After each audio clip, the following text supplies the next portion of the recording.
বুমগুলো একটু এগিয়ে দেন সামনে। জি, আসসালামু আলাইকুম। এই ভূমগুলো নামটা বলবেন, নামটা। আমি মোহাম্মদ রবি সানি শিপু।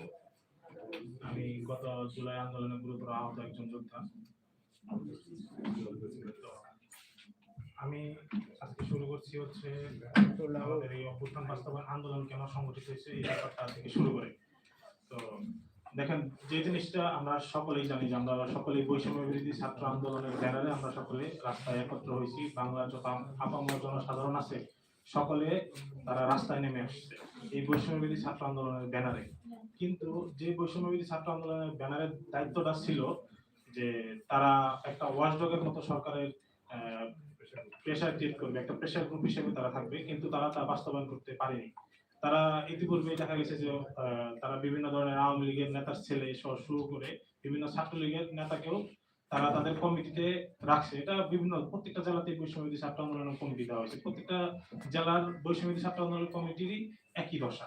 তো তারা যেহেতু তাদের জায়গা থেকে তারা অভ্যুত্থানকে বাস্তবায়ন করতে পারেনি, সে জায়গা